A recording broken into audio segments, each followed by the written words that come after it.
Palakkad Chittur Nallepilly government UP. സ്കൂളിൽ Christmas ആഘോഷം തടഞ്ഞ് വിശ്വ ഹിന്ദു പരിഷത്ത്.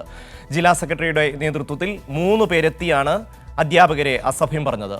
കുട്ടികളുടെയും അധ്യാപകരുടെയും വേഷത്തെ ചോദ്യം ചെയ്തവർ ശ്രീകൃഷ്ണ ജയന്തി ആഘോഷിക്കണമെന്നും പറഞ്ഞു. അഭിജിത്തിന്റെ റിപ്പോർട്ട്. കഴിഞ്ഞ ദിവസമാണ് പാലക്കാട് നല്ലേപ്പിള്ളി ഗവൺമെന്റ് യു.പി. സ്കൂളിൽ വിശ്വ ഹിന്ദു പരിഷത്ത് പ്രവർത്തകരെത്തി ക്രിസ്മസ് ആഘോഷം തടസ്സപ്പെടുത്തിയത്. വിശ്വ ഹിന്ദു പരിഷത്ത് ജില്ലാ secretary K Anilkumar, V Sushasanan, Vishwa Hindu Parishad panchayat committee president K Velayudhan എന്നിവരെത്തിയാണ് ക്രിസ്മസ് ആഘോഷം തടസ്സപ്പെടുത്തിയത്. എന്തുകൊണ്ട് ക്രിസ്മസ് ആഘോഷം മാത്രം നടത്തുന്നു, ശ്രീകൃഷ്ണ ജയന്തി പോലുള്ള ആഘോഷങ്ങൾ എന്തുകൊണ്ട് നടത്തുന്നില്ല എന്ന് പറഞ്ഞായിരുന്നു പ്രവർത്തകരുടെ ആക്രമണം. സംഭവത്തിൽ അധ്യാപകരുടെയും PTA ഭാരവാഹികളുടെയും പരാതിയിൽ ചിറ്റൂർ പോലീസ് കേസെടുത്തിരുന്നു. കേസെടുത്ത് പ്രവർത്തകരെ അറസ്റ്റ് ചെയ്യുകയും ചെയ്തിരുന്നു. ജാമ്യമില്ലാ വകുപ്പ് പ്രകാരമാണ് ഇവർക്കെതിരെ കേസെടുത്തത്.